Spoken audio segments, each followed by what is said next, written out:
নমস্কার বন্ধুরা, কিছুদিন আগে আমার বাড়ির সামনে চলে এসেছিলো একটা বড় গাড়ি। এত বড় গাড়ি তো আমি কোনোদিনও দেখিনি। এসে হর্ন দিয়েই যাচ্ছে, ঘুমটা ভাঙলো এই গাড়ির হর্নে। তো বাইরে এসে দেখি এখানে একটা পার্সেল এসছে, বুঝতে পারছিলাম না পার্সেলটা এক্স্যাক্টলি কার। তারপর মনে হলো হয়তো হবে আমাদেরই। তো যাই হোক, কাকুরা নামালো খুব ধীরে সুস্থে পার্সেলটাকে গাড়ি থেকে। আর খুব ভারী ছিল পার্সেলটার ওয়েট ছিল প্রায় 30 থেকে 40 কেজি।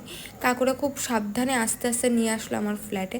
তোমরা সবাই জানো এখন আমাদের ছোট্ট একটা সংসার দুজনের, আমরা এখন আলাদা আছি আমার পরের কাজের সূত্রে।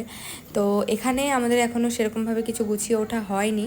তো আমাদের ঘরে একটা ফ্রিজের খুব দরকার ছিল, যেটা ছোট্ট, আমাদের ওই বাড়িতে আছে অলরেডি একটা, বাট এখানে একটা ফ্রিজের খুব দরকার ছিল। আর আমাদের সেরকম দুজনের সংসার, একদম ছোট্ট একটা ফ্রিজের দরকার ছিল, ওই জন্য আমরা একটা ফ্রিজ অর্ডার করে দিয়েছিলাম।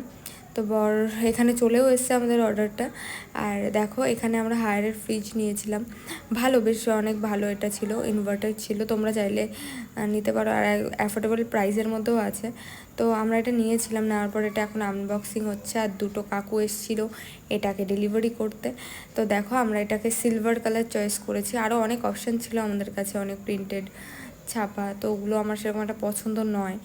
কেমন একটা ওল্ড ডেটেড লাগে, জানি না, সবার হয়তো এক চয়েস না, কেউ আবার খারাপ মাইন্ডে নিও না।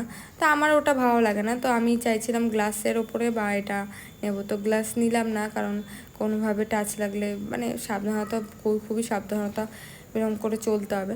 তাই জন্য এটাই নিলাম, এটাও আমার খুব পছন্দের সিলভারটা। আর ভেতরে তারপর আমার বর চেকিং করে নিচ্ছিল পুরোটা। আর খুব সুন্দর এসছে ভেতরে সব কিছুই, একদম গ্লাস দেওয়া।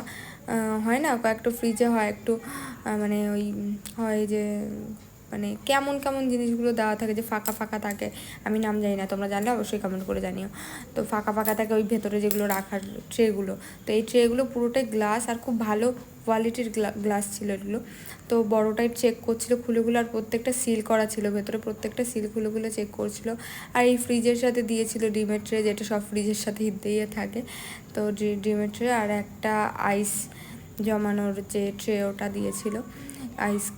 আর একটাই দিয়েছিল, ওটা দুটো দেওয়ার কথা ছিল, মানে দিতে হতো। তো ওটার জন্য আমার একটু মনটা খারাপ হয়ে গেলো, কোনো ব্যাপার না, আলাদা করে কিনে নেবো। আর এখানে বর চেকিং করছিল, আর আমার খুব পছন্দ হয়েছে ফ্রিজটা।